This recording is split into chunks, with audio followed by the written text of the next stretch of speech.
Bismillahirrahmanirrahim. Qala al-muallif rahimahullah wa nafa'ana bihi wa bi ulumihi bi barakatihi fid dharain amin.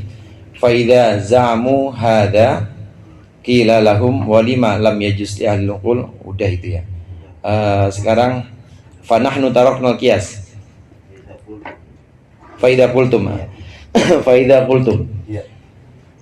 Maka ketika kalian mengatakan fa nahnu taraknal qiyas, kami meninggalkan qiyas ala ghairi jahalatin bil asli, bukan karena tidak tahu dengan asal, kila maka dikatakan fa in kanal qiyasu haqqan, kalau memang qiyas itu betul, fa antum khalaftumul haq, maka kalian sesungguhnya jika qiyas itu benar, maka sungguhnya kalian itu telah menentang kebenaran, alimina dalam keadaan sadar bihi tentang kebenaran, mengetahui tentang kebenaran, wa fi dzalika minal ma'tam, dan dalam itu semua ada dosa.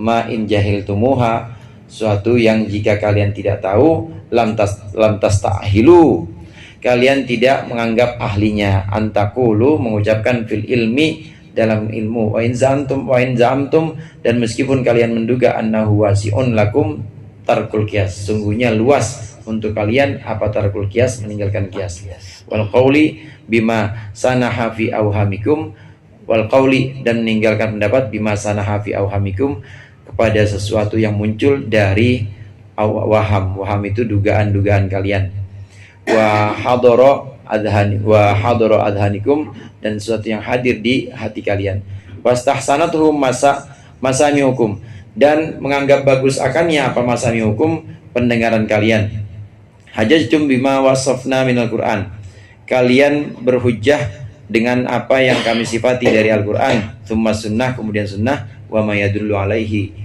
al-ijma, dan apa-apa yang menunjukkan kepadanya apa al-ijma min an laisa li ahadin bahwasannya tidak ada untuk seorang ayyakula illa bilmin, kecuali dengan ilmu, mengatakan sesuatu kecuali dengan ilmu.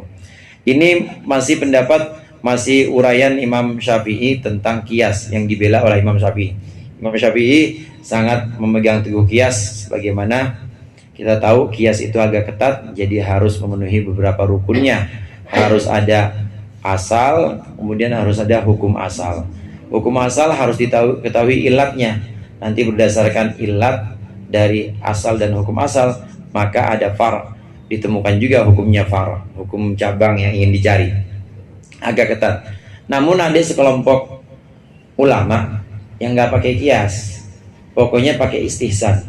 Istihsan itu mirip dengan qiyas, menganggap sesuatu itu bagus dan boleh meskipun tidak ada dalam Al-Quran dan tidak ada dalam sunnah atau hadis. Sama qiyas juga begitu. Qiyas nggak ada dalam Al-Quran. Qiyas itu mencari hukum yang memang nggak ada dalam Al-Quran, nggak ada juga dalam sunnah. Istihsan juga, cuma bedanya qiyas agak ketat, kalau istihsan nggak terlalu ketat. Pokoknya yang dianggap bagus, istihsan itu diambil, asal tidak bertentangan dengan Al-Quran, asal spirit atau semangatnya itu tidak bertentangan dengan Al-Quran, tidak juga menentang hadis, maka boleh dianggap bagus. Di antara ulama yang menggunakan istihsan itu Imam Abu Hanifah dan ulama-ulama Hanafiyah menggunakan istihsan, tidak menggunakan qiyas, nggak pakai qiyas, pokoknya asal semangatnya itu tidak bertentangan dengan Al-Quran, tidak bertentangan juga dengan dengan sunnah, maka dipakai dan dianggap bagus. Ini namanya istihsan. Imam Syafi'i menganjurkan jangan pakai istihsan, tapi pakai apa? Pakai qiyas.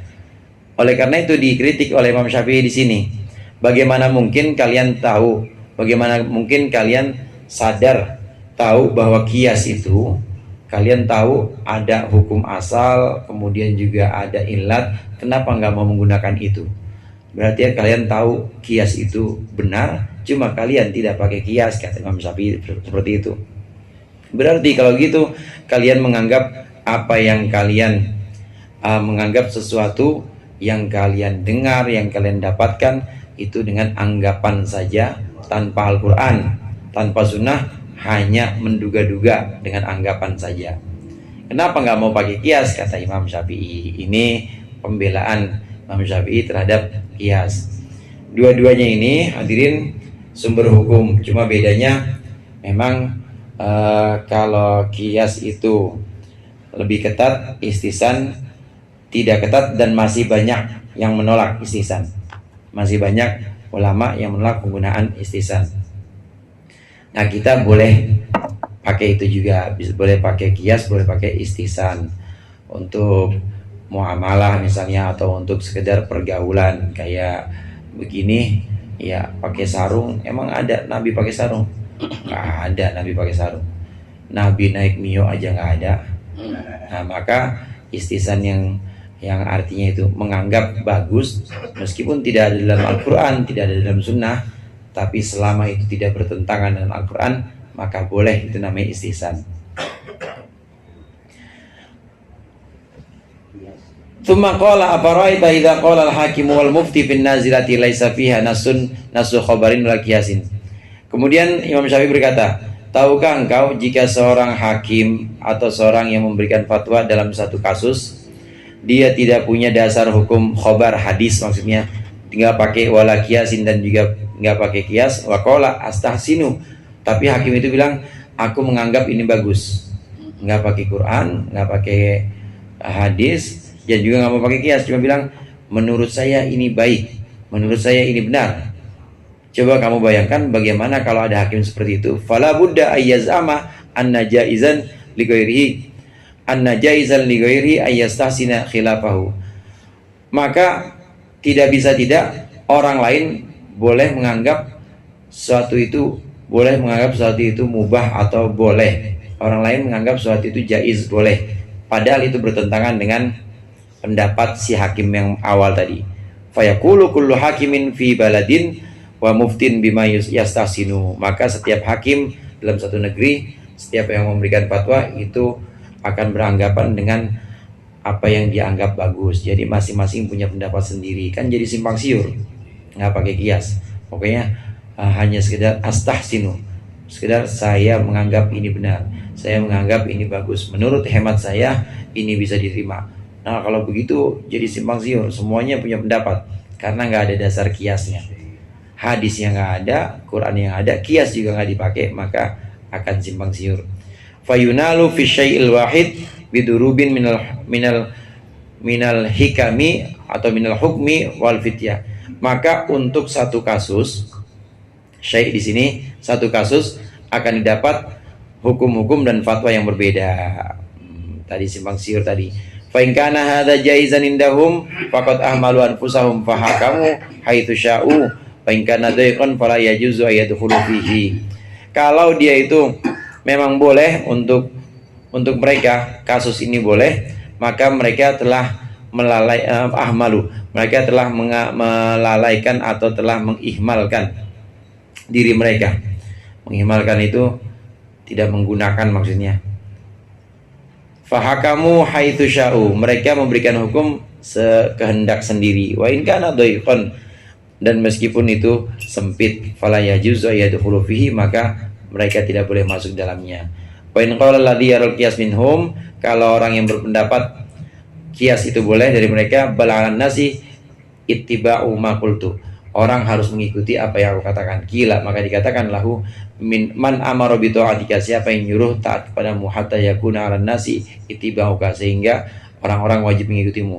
Aw ra'aita in adda'i alaika wa in da'a alaika ghairuka, kalau menganggap padamu selainmu, kepada engkau siapa ghairuka, orang lain, hada, akan kasus ini, anuti'uhu anuti'uhu, apakah aku akan mentaatinya, am taqulu la uti, atau engkau mengatakan aku tidak akan taat illa man amartu bi ta'ati, kecuali orang yang aku perintahkan untuk taatnya. Maksudnya begini, kalau orang yang hanya menggunakan istisan, seorang hakim bilang, ini menurut hemat saya terdakwa adalah benar, misalnya seperti itu, terdakwa tidak salah, terdakwa benar, orang-orang harus mengikuti pendapat saya, kata si hakim nih, harus mengikuti apa yang sudah saya tetapkan. Nah, man amara bi ta'ati, siapa yang nyuruh taat kepada engkau tuh siapa? Hakim yang nyuruh taat kepada engkau dasarnya apa? Kalau hanya menurut hemat engkau saja, menurut pendapat engkau, mana dasar hukumnya? Al-Quran, hadis juga nggak ada, kias juga nggak ada. Maka ini terlalu longgar jadinya, hukumnya terlalu longgar dan bisa jadi bola liar yang kemana-mana. Hukum bisa berbeda, setiap hakim atau mufti, orang yang memberikan fatwa akan punya keputusan hukum yang berbeda. Fakadzalika la ta'ata li ahadin ala ahadin wa innamat ta'ata liman amarallahu wa rasuluhu bi ta'ati.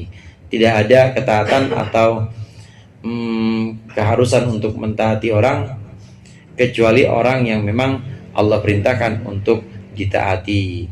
Wal haqqu fima amarallah wa rasuluhu bittiba'ihi. Dan kebenaran itu hanya dalam apa yang Allah perintahkan dan Rasul perintahkan untuk mengikutinya. Wadallallahu wa rasuluhu alaihi nasan awistimbaton bidalailah. Atau apa yang oleh Allah dan Rasulnya ditunjukkan melalui nas. Nas di sini sudah pasti lafadznya ada. Seperti tadi hurrimat alaikumul maitatu, dan nas itu namanya. Atau istimbat, tidak ada tapi diambil hukum dari sana dari Al-Qur'an hadis bidalailah, dengan dalil-dalil.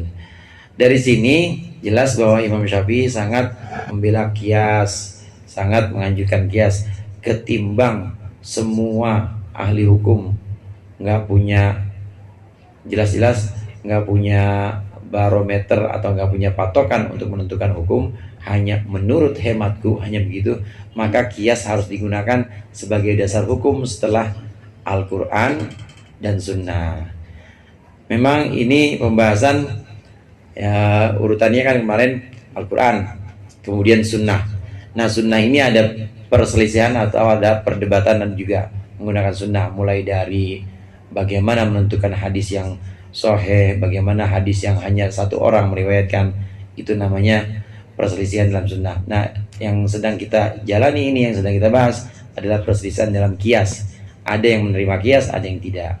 Imam Syafi'i membela harus menerima kias ketimbang istihsan saja. Wasyafi'iyyu rahimahullahu fima qala wallahu a'lam bishawab.